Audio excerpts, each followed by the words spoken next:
자, 이번 시간에는 우리 표준 차트에 대해서 같이 한번 살펴보도록 하겠습니다. 자, 표준 차트의 첫 번째 거 보니까 이제 세로막대형 차트가 있고 가로막대형 차트가 있습니다. 세로막대형이다, 가로막대형이다. 얘는 가로로 표시할래, 세로로 표시할래 그거예요. 뭐를 세로로 표시하고 뭐를 가로로 표시하냐? 우리가 나타내고자 하는 값이죠. 그거를 이제 세로로 표시할래, 값을 가로로 표시할래 그거예요. 그래서 얘네 둘 다 똑같아요. 각 항목 간의 값을 막대기 길이로 비교 분석할 때 그때 이제 사용하는 차트가 세로막대, 가로막대예요. 여기서 이제 값을 이제 수직으로 나타내냐, 값을 이제 수평으로 나타내냐, 거기에 따라서 이제 가로, 세로 나눠지는 거고요. 그 다음에 이제 꺾은선형 차트요. 꺾은선형이다 그러면 지금 그림처럼 이렇게 생긴 거죠. 얘는 이제 일정 기간 동안 데이터가 어떻게 변하는지 그 추세를 확인할 때 이제 사용하는 거예요. 예를 들자면 이제 뭐 회사에서 매출액하고 순위, 비용 이거에 대해서 이제 연도별로 어떻게 변하는지 그런 것들을 이제 확인할 때 사용하는 게 꺾은선형이요. 그래서 얘는 연속적인 값이 어떻게 변화되는지 그거를 표현하는 것으로 변화율에 이제 중점을 두고 표현하는 것을 보고 우리가 꺾은선형 차트라고 그렇게 합니다. 그래서 꺾은선형이다, 가로다, 세로다 이런 건 여러분들 많이 보셨잖아요. 그죠? 그 다음에 이제 원형 차트요. 원형 차트다 그러면 이것도 되게 많이 봤죠. 우리 선거할 때마다 보잖아요. 그죠?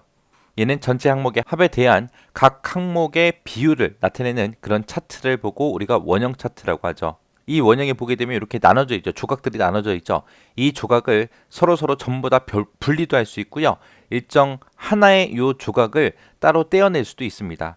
그리고 이 차트 원형이기 때문에 이 첫 번째 조각을 회전도 시킬 수 있어요. 그때 회전시킬 때는 0도부터 360도까지 그렇게 우리가 회전도 시킬 수 있습니다. 근데 이 원형 차트 같은 경우에는 가장 중요한 게 얘예요. 항상 몇 개의 데이터요? 한 개의 데이터 계열만 가지고 있어요. 그래서 가로축이다, 세로축이다 그런 축이 없습니다. 그래서 얘는 한 개의 데이터 계열에 대해서만 표시한다. 이거 꼭 기억하셔야 돼요. 꼭. 분산형 차트다. 그럼 지금처럼 그림으로 보게 되면 이런 식으로 생긴 거고요. 가로, 세로 좌표에 의해서 이루어진 한 계열로 두 개의 숫자 그룹을 나타낼 때 분산형 차트를 씁니다. 얘는 이제 데이터의 불규칙한 간격이 됐든 묶음이 됐든 그런 걸 보여주는 거예요. 주로 이제 과학이나 공학용 데이터 분석 등에서 이제 사용되는 그런 차트를 보고 우리가 분산형 차트라고 합니다. 얘는 이제 데이터 요소수가 많을 때 그때 이제 차이점보다는 요소 간에 얼마가 차이 나냐 그걸 알아보기보다는 유사점을 표시하기 위해서 이제 사용되는 차트가 우리 분산형 차트요. 자, 이 그림이 이제 영역형 차트요. 얘는 이제 아래쪽에 보니까 시간이 쭉 작성이 되어 있죠. 이렇게 해서 시간대별로 방문자 수 대비해서 이제 판매 수량이 몇 개인지 그거 이제 나타낸 거예요. 이런 거 나타낼 때 쓰는 게 우리 영역형 차트입니다.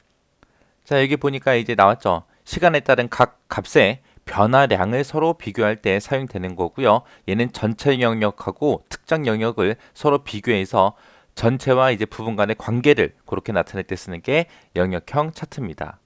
그 다음에 이제 도넛형 차트요. 얘는 이제 도너츠 모형으로 생겼죠.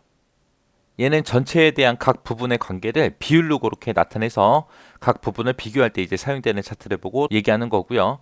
얘는 원형처럼 그렇게 생겼는데 원형이랑 좀 다른 게 뭐가 다르냐? 얘는 이제 여러 개의 계열을 가질 수 있다는 거예요. 원형 차트 같은 경우에 딱 한 개의 계열에 대해서만 표시할 수 있다 그랬죠. 근데 도넛형은 여러 개의 계열을 가져요. 그게 달라요. 그러니까 요거 정확하게 기억하셔야 돼요. 원형하고 도넛하고 이제 헷갈릴 수 있거든요. 원형은 한 개의 계열에 대해서만 표현할 수 있고요.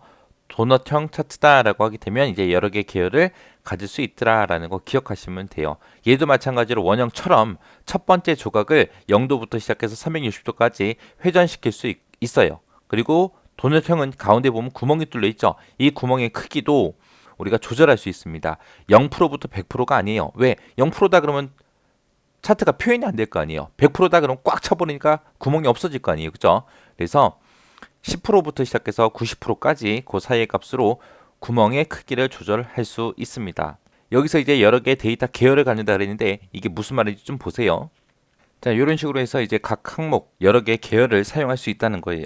자, 이 그림에서 보듯이 이렇게 중간중간에 이제 도넛이 여러 개가 이제 겹쳐져 있죠. 그래서 여러 개의 데이터 계열을 가질 수 있는 게 우리 도넛 차트입니다. 그 다음에 이제 방사형 차트요. 방사형 차트도 일단 그림 먼저 보자고요. 자, 방사형 차트가 이런 거예요. 이런 형태의 그래프 여러분들 많이 보셨죠? 인적성 검사하게 되면 이런 결과를 보여주잖아요. 그죠? 여기서는 이제 요 가운데를 중점으로 해서 이제 내 능력만큼 쭉쭉쭉 뻗어나가는 거죠. 이게 이제 방사형이요. 방사형 차트다라고 하게 되면 많은 데이터 계열의 집합적인 값을 나타낼 때 주로 사용되고요. 얘는 가운데서 뻗어나오는 값축을 가지고 있는 게 방사형 차트입니다. 그 다음에 이제 표면형 차트요. 표면형 차트다라고 하게 되면 두 개의 데이터 집합에서 최적의 조합을 찾을 때 사용되는 그런 차트를 보고 표면형 차트라고 하고요. 거표명 차트다라고 하게 되면 거표명 차트는 계열 간의 항목 비교를 하기 위해서 사용되는 차트가 우리 거표명 차트요. 얘는 우리 앞에서 봤던 그 분산형 차트 있죠. 분산형 차트 종류예요. 이 거표명 차트는 이제 데이터 계열 값이 3개인 경우에 그때 이제 사용을 합니다. 그때 이제 세 번째 변수값 있죠. Z축에 해당하는 그 세 번째 변수값은 작성하지 않고 거품의 크기로 표시해줘요. 그 다음에 이제 주식형 차트요. 얘는 뭐 뉴스 같은 데 보면 많이 나오잖아요. 그죠? 얘는 이제 주식의 거래량과 같은 주가의 흐름을 파악하고자 할 때 그때 이제 사용되는 차트를 보고 주식형 차트라고 하고요. 얘는 이제 거래량, 시가, 고가, 저가, 종가에서 그렇게 5개의 계열이 필요합니다. 이런 차트들이 이제 표준 차트예요. 이렇게 해서 차트 종류 쭉 알아봤는데 자, 이런 말들 잘 기억하셔야 돼요. 두 데이터의 집합에서 최적의 조합을 찾을 때 사용하는 차트가 뭐냐? 그런 식으로 물어봐요.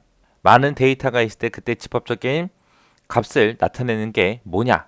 이런 식으로 해서 이제 시험 문제 물어봅니다. 여기서 이제 여러분들이 꼭 기억하셔야 되는 게 꺾은 선형 차트, 그리고 원형 차트, 거품형 차트요. 원형 차트에서는 한 개의 데이터 계열만 사용할 수 있다라는 거 꼭 기억하셔야 돼요.